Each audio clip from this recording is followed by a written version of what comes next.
nosso convidado de hoje é pastor e esse pastor é polêmico até no meio dos evangélicos. Exatamente, Caio Fábio!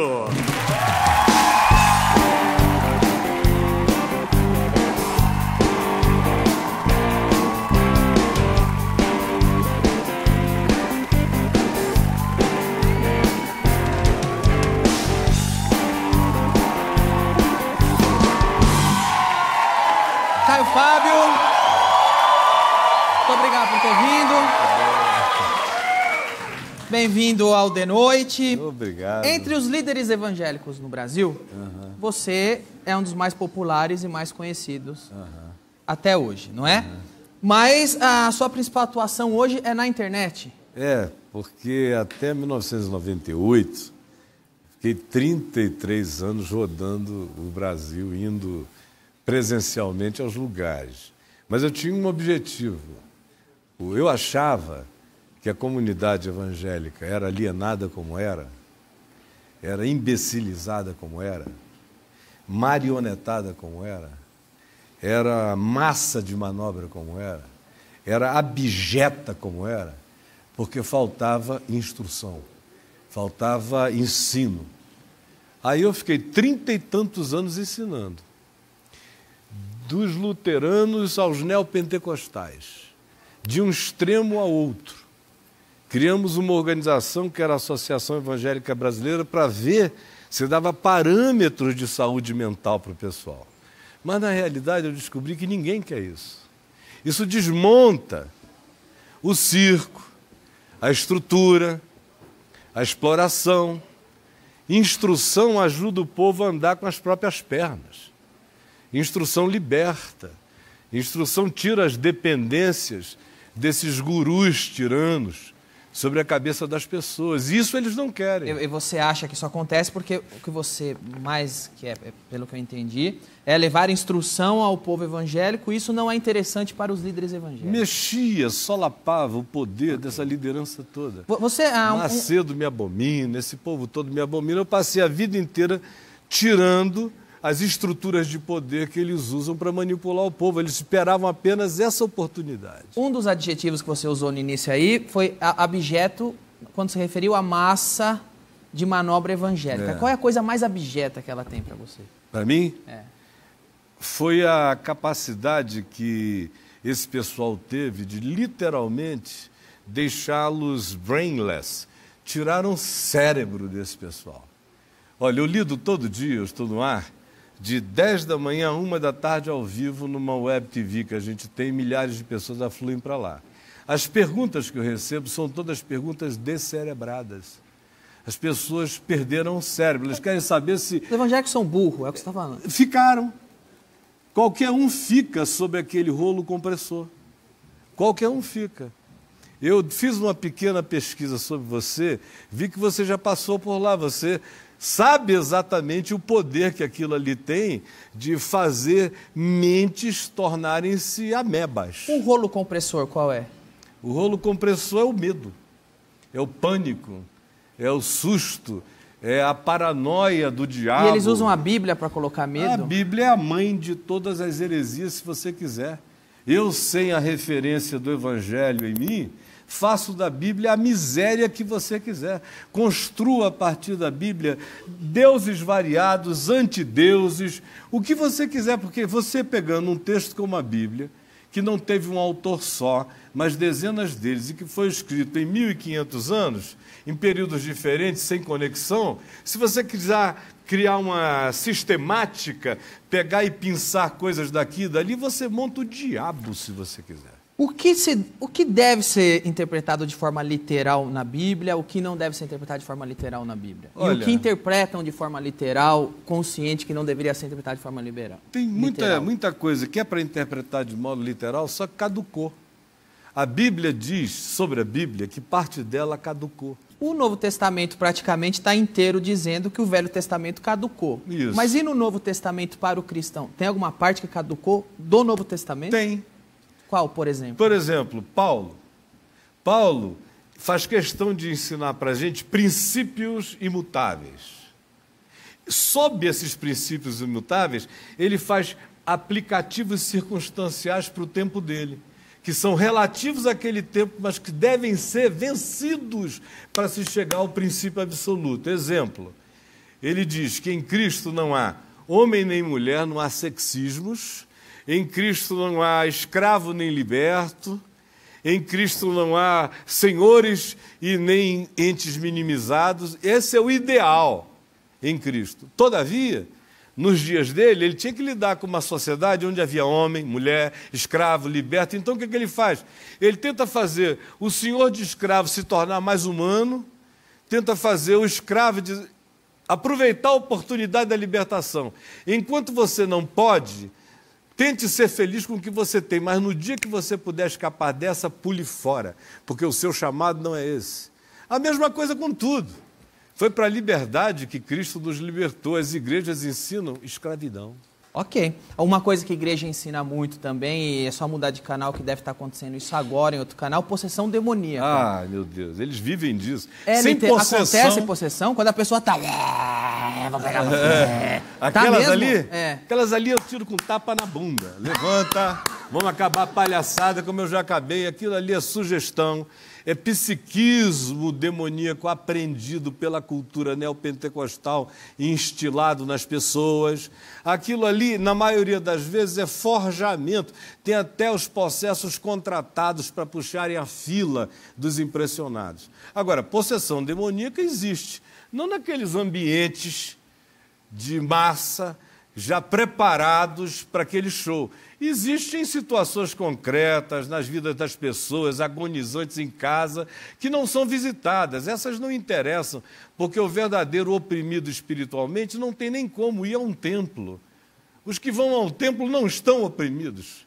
Os verdadeiros oprimidos têm que ser achados em casa, ajudados em família. Agora, isso não interessa a essa indústria religiosa de portas arreganhadas para receber incautos, dedicar a vida a visitar velhos, terceira idade, pobres, oprimidos, possessos, em casa. Esse povo que não tem dinheiro para contribuir está de fora desse mercado da exploração. Ok. Eu posso tirar umas dúvidas com você? Dúvidas pontuais da Bíblia? Porque, por exemplo, eu cresci ouvindo a história de Jonas e a baleia. Foi literal? Jonas realmente ficou dentro de um peixe, literalmente falando? Ele pode ter ficado, não dentro de uma baleia, que a baleia não tem infraestrutura orgânica para engolir um ser humano, mas um cachalote poderia, grandes outros peixes, e tem histórias concretas, historiáveis, pontuáveis, inclusive do século XX, de um marinheiro inglês que ficou 48 horas engolido dentro de um cachalote aqui nas Malvinas e saiu vivo.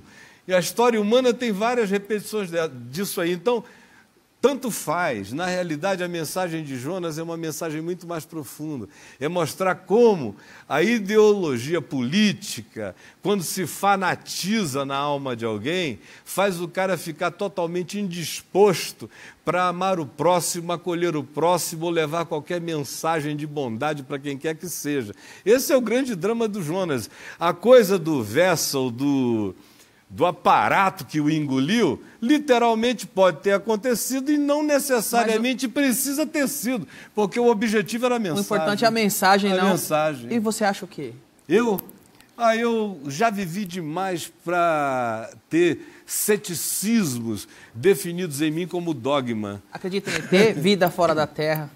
Eu estou aberto para a multiplicidade de todas as existências cósmicas, meu amigo. Para mim é inconcebível que se eu e você, que estamos sentados aqui em São Paulo, no Brasil, na América Latina, no hemisfério sul do planeta Terra, no sistema solar, nessa galáxiazinha que faz parte de bilhões de outras galáxias, e com a física nos apresentando descobertas no mundo subatômico que nos dão a entender que a gente pode ter mundos paralelos aqui do lado deste mesmo, fora esse outro. Ora, com achados mínimos desse tipo, quem sou eu, sendo um homem de fé, para dizer que eu vou limitar qualquer coisa? A fé deveria me abrir a mente mais do que a mente de um cientista, porque o cientista tem mais limites do que eu.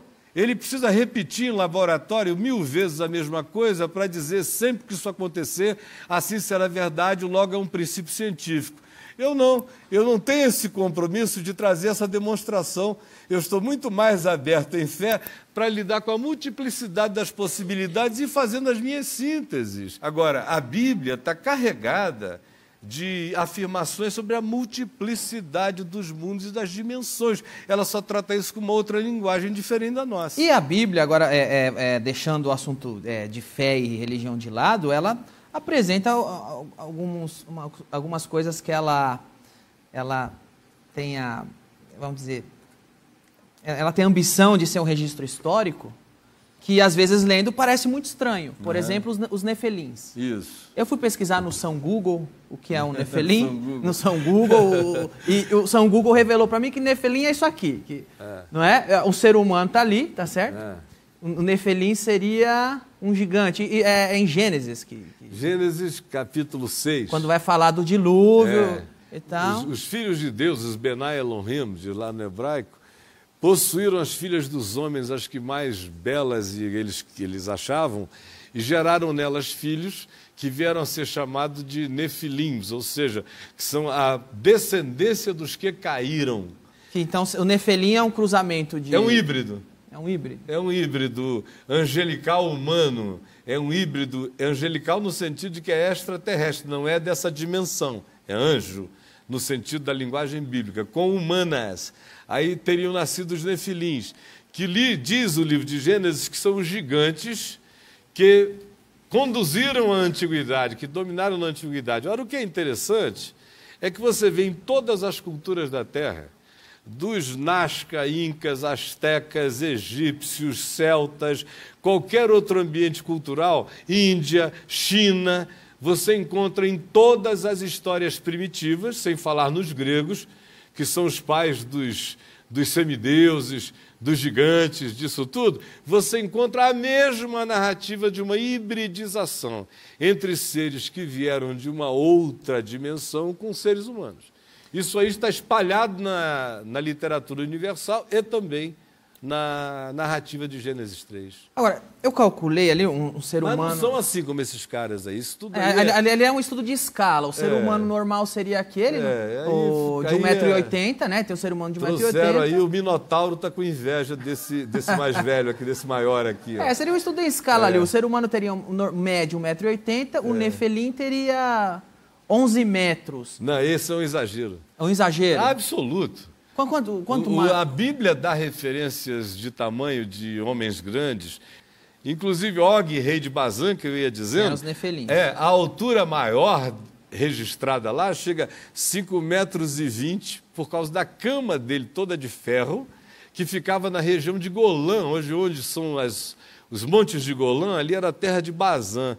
Diz que esse Og era rei daquele lugar, a cama dele era de ferro, tinha 5,20 metros de comprimento, 2,80 m de largura, para a gente ter uma ideia do tamanho desse bicho.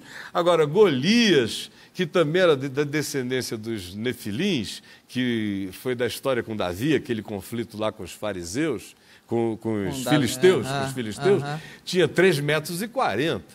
Então não chega a ser essa enormidade. Milagres existem hoje ainda? Existem. Por que ninguém vê mais, só vê milagre de Araque? Não, porque o pessoal só fica visitando milagre. Todo milagre industrial é de Araque. É simples assim. Abriu uma porta e disse milagre é mentira. Milagre é inusitado, milagre é misterioso. Já viu um milagre? Já testemunhou? Muitos. O maior milagre que você já testemunhou, qual foi? Você quer falar de milagres físicos? Físicos. Milagres físicos eu vi uma mulher derramando vermes pela vagina numa situação horrorosa em Manaus. Mas isso não faz milagre, faz doença. Não, mas era doença. Você ora e o negócio parar na mesma hora, não no dia seguinte, nem 2 horas depois, mas secar na hora, é chocante. Você vê pessoas em hospitais, como eu vi algumas vezes, desenganadas morrendo, como o meu amigo Zé Cury, que está vivo hoje, dono de uma pousada no Rio Grande do Norte, morrendo desenganado, septicemia, Nós tínhamos sido malucos, tomadores de todo tipo de droga e maluquice por aí, lutadores de jiu-jitsu juntos, lá nos Grace, e ele saiu um pouco da linha, perdeu a cabeça, a Polícia Federal encheu de 7 tiros, todos com bala dum-dum, morrendo no hospital, intestino perfurado, mandou me chamar, disse, septicemia, morro hoje à noite, encomenda a minha alma. Eu falei, não, cara, você ainda vai viver pra caramba, eu não sei nem por que eu estou te dizendo isso. Botei a mão na cabeça dele e orei com toda a sinceridade simples, em nome de Jesus, e o Zé Cury levantou na mesma noite. Isso faz 40 anos, ele está vivo aí até hoje. Eu posso sair te contando histórias para sempre desse tipo. Agora, não é com hora marcada, não é sexta-feira do milagre, não tem preço nenhum a pagar, é tudo de graça, não tem rito, não tem mistério, só implica sinceridade, verdade e encontro humano puro diante de Deus. Por que, por exemplo, quando você vai falar de Velho Testamento com o pastor, ele diz que o Velho Testamento caducou, como foi o início da nossa conversa aqui, mas aquela parte, Malaquias 3,10, que é de pedir dízimo, eles não dizem que não caducou. Não. Eles me chamam de herege, porque eu digo que essas coisas caducaram. Porque justamente se caducaram, o dízimo já era. E o dízimo não pode... Não, mas você vai perguntar, por que o pastor não guarda o sábado? Porque não vale mais, não tem mais a lei. Mas é seletiva a Eles escolha escolhem deles. o que... Ah. É seletiva, quando o Novo Testamento não é seletivo. O Novo Testamento diz em Romanos 10, o fim da lei é Cristo, para a justiça de todo aquele que crê. Ponto, acabou. Começou uma nova era eterna de consciência. Se eles não querem, porque tira da mão deles os aparatos primitivos de controle do povo. E o dízimo é um deles, os sacrifícios. Por que o Macedo está construindo aí esse terreirão de Salomão? Essa coisa grandona, monstruosa. Porque ele quer, finalmente, oficializar a Universal como a captadora de recursos para o templo de Deus, para que Malaquias, capítulo 3, se torne encarnado na Universal, porque lá se diz que é para levar o templo à casa do tesouro, que era no formato do templo do Salomão. Agora aqui ele está fazendo isso com a mesma cara, 10 vezes maior, com essa máquina de caça-níquel, para se tornar o grande arrecadador oficial, com a simbologia e o arquétipo do Velho Testamento encarnado no templo de Salomão. Essa é a esperteza desse malandro. Qual é a sua denominação? Eu fui ministro presbiteriano durante 30 anos. Hoje eu sou líder do movimento Caminho da Graça, que não quer ser um movimento religioso, quer ser um caminho de fé, de consciência. Por isso é que tem milhões de pessoas chamadas desigrejadas pelas igrejas, que estão todas dentro desse movimento, sem pai, sem mãe. E não acaba virando uma igreja? Uma denominação? Igreja sou eu. Igreja é você. Igreja é impossível não haver.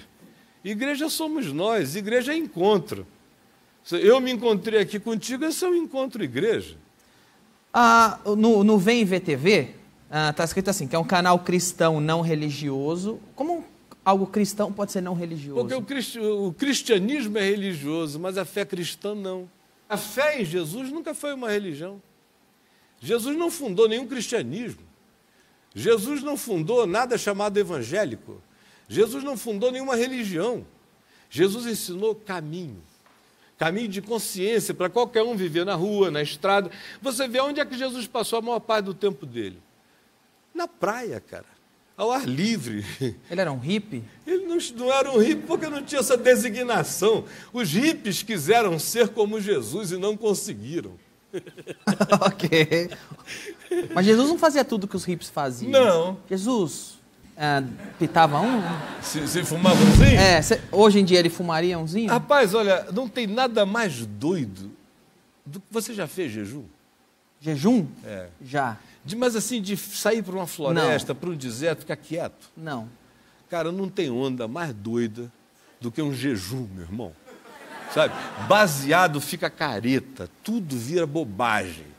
Na hora que você está ali 3, 4, 5 dias de jejum e a tua cabeça começa a abrir, as nuvens começam a ficar vivas, o vento começa a te ninar, a água tem uma parceria contigo. Meu amigo, cannabis virou pitadinha para distrair numa hora dessa, entendeu? Então Jesus era do negócio pesado mesmo. Não tem ninguém que tenha andado com Deus e que não tenha sido um negócio pesado. Um cara que anda com Deus, que seja do negócio leve, não conheceu Deus. Ok, não era. Porque Deus é loucura pura, meu amigo. Deus é loucura pura. Loucura pura. Porque essa história de racionalizar Deus é uma idiotice na qual eu não caibo. A minha inteligência é grande demais para entrar em racionalismo a respeito de Deus. Deus é absurdo. Ok. Bom, agora muito se fala hoje em movimento gay, não sei...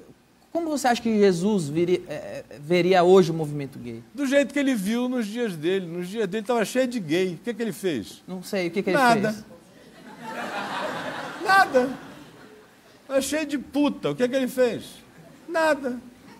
Estava cheio de canalha, calhorda para todo lado. O que ele fez? Nada. Ele acolheu quem o procurou e não perguntou coisa nenhuma. Não estava na pauta de Jesus e nem está. Essa pauta aí é uma pauta moral, é uma pauta ideológica, é uma pauta da fragilidade da religião que introjeta culpa nas pessoas e exacerba o maior movimento de compulsão psicológica justamente por aquilo que eles proíbem. Você pegue uma estatística e vai ver aonde é proporcionalmente neste país onde existe a maior eclosão de compulsão gay no país. Não é no Corinthians. É no São Paulo. No São Paulo chega perto. São Paulo chega perto. Agora, nada alcança o movimento evangélico. Tem muito viado lá. Claro! É uma viadagem só. É uma viadagem só onde você fica dizendo, cuidado, se virar viado é do diabo. Se tiver um comichão no furingolingo é Satanás. Tudo é diabo. Meu Deus, você cria meninos dizendo cuidado com o diabo. E até o teu sexo natural, a tua heterossexualidade é do diabo. Tudo é do diabo. A homossexualidade, então, é o diabo. Bater uma também. Uma bronha tá danado. Tá danado. É tudo culpa, tudo pecado. Conclusão, uma sociedade que só introjeta pecado vai produzir só tarados. É simples como qualquer análise psicológica te diria. Não tem jeito dos evangélicos melhorarem enquanto eles piorarem o mundo para todos. Não tem jeito. Eles vão ser sempre os piores do mundo que eles pioram para os outros. Ok. Eu quero aproveitar agora as meninas que saem comigo. Eu sou assim porque eu sou crente, tá? Não é culpa minha, por favor. Eu faço o melhor que eu posso. Ó, esse foi Caio Fábio. Aliás, Caio Fábio, hoje você não está em denominação nenhuma. Te chamo de pastor, de presbítero. Chama de Caio, cara. Caio. Esse foi o Caio, pessoal. Caio. Muito obrigado por ter vindo. Foi um prazer Já já tem Murilo, Léo e o Cyberbullying. De noite, um exagero de emoções.